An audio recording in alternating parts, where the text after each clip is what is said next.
Firman-Mu berkata Kau besertaku, maka kuat roh dan jiwaku. Tangan-Mu Tuhan selalu ku nantikan. Shalom, selamat pagi Bapak Ibu Saudara-saudara sekalian. Selamat berjumpa kembali melalui renungan kita pada pagi hari ini.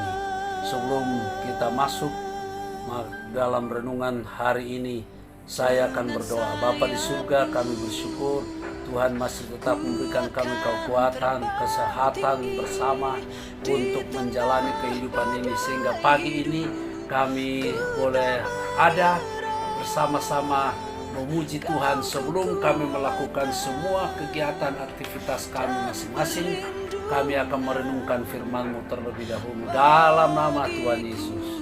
Amin. Pagi hari ini saya akan membacakan Mazmur 34 ayat 10 dan saya berikan tema diberkatilah orang yang takut Tuhan. Diberkatilah orang yang takut Tuhan.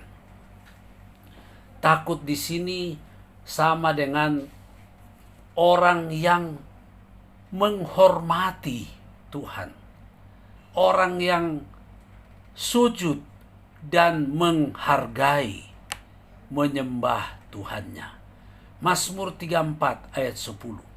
Takutlah akan Tuhan hai orang-orangnya yang kudus, sebab tidak berkekurangan orang yang takut akan Dia. Bapak, Ibu, saudara-saudara, Mazmur mengatakan takutlah akan Tuhan hai orang-orangnya yang kudus. Jadi tidak semua orang itu takut akan Tuhan. Tidak semua orang itu menghormati Tuhan. Tetapi secara khusus orangnya yang kudus, orangnya Tuhan, miliknya Tuhan yang kudus. Kudus dapat diterjemahkan khusus. Jadi khusus orang-orangnya Tuhan. Sebab tidak berkekurangan kalau kita menghormati Tuhan, menghargai Tuhan, maka kita akan diberkati, tidak kekurangan orang yang takut akan Tuhan. Perhatikanlah bahwa janji-janji Mazmur ini bersyarat, khusus bagi mereka yang sungguh-sungguh takut akan Tuhan. Syaratnya apa, Bapak Ibu? Mari kita masuk ke poin yang pertama. Allah berjanji untuk melepaskan kita dari rasa takut. Ayat yang kelima. Aku telah mencari Tuhan, lalu Ia menjawab aku dan melepaskan aku dari segala kegentaranku. Rasa takut membuat orang jadi gentar. Tetapi siapapun yang mencari Tuhan, Tuhan menjawab. Siapa yang berseru kepada Tuhan, Tuhan menjawab. Dan Tuhan akan melepaskan kita dari segala kegentaran, segala ketakutan. Sedangkan yang kedua, Allah berjanji menyelamatkan kita dari kesesakan. Ayat 7 dan 18. Orang yang tertindas ini berseru dan Tuhan mendengar. Ia menyelamatkan dia dari segala kesesakannya. Itu ayat 7. Sesak. Hari-hari ini kita tahu orang yang kena penyakit corona itu salah satu tanda kesesakan. Sesak, sulit bernafas. Tapi puji Tuhan, ini jaminan. Kalau saja mungkin ada di antara Bapak Ibu Saudara kita semua yang ada ciri-ciri mengalami kesesakan, sesak nafas, maka pegang janji ini. Tuhan akan melepaskan, menyelamatkan dari segala kesesakan.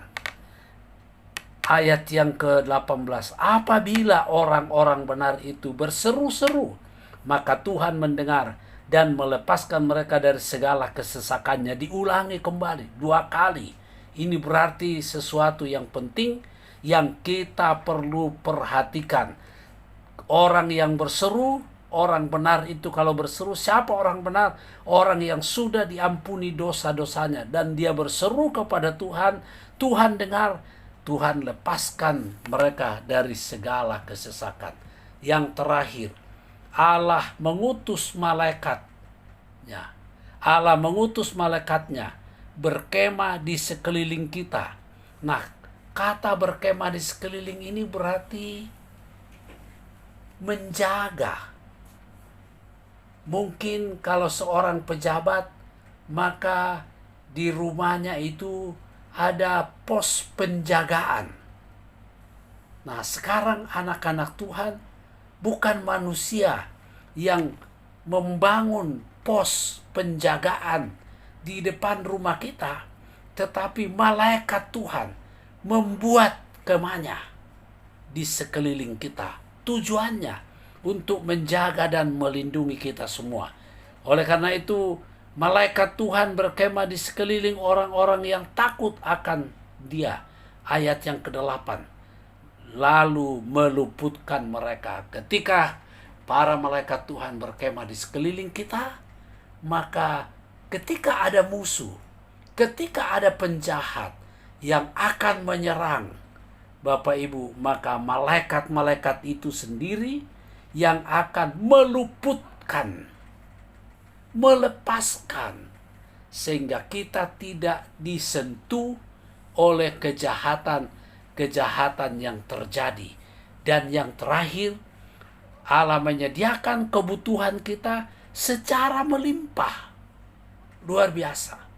Orang yang sungguh-sungguh kepada Tuhan tidak akan mengalami kekurangan, tetapi mereka diberkati, dipercukupkan.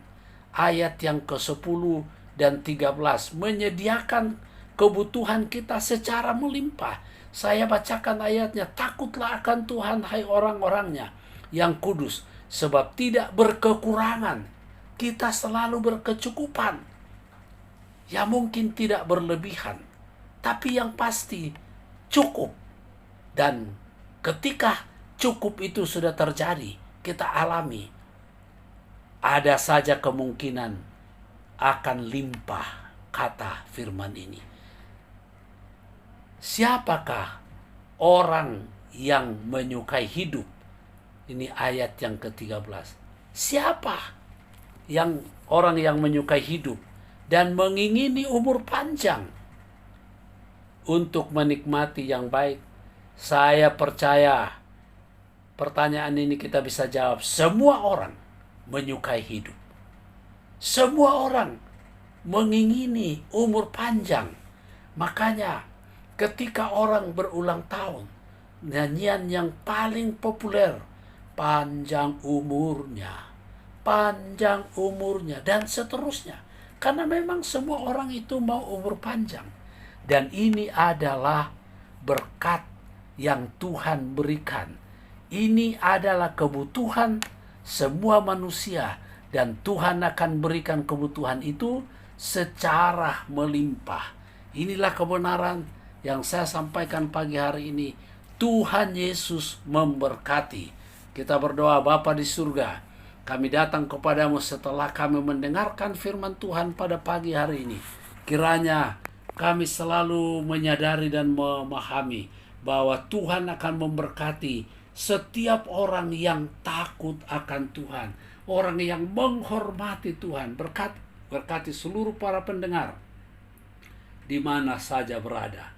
Sekali lagi, yang lemah kuatkan, yang sakit sembuhkan, yang susah Engkau hiburkan, yang putus asa bangkitkan semangat mereka kembali, yang berada dalam kesesakan Tuhan Engkau akan melepaskan supaya mereka boleh sehat tubuh, jiwa, dan roh untuk hormat nama Tuhan. Bangsa dan negara kami tetap kami doakan.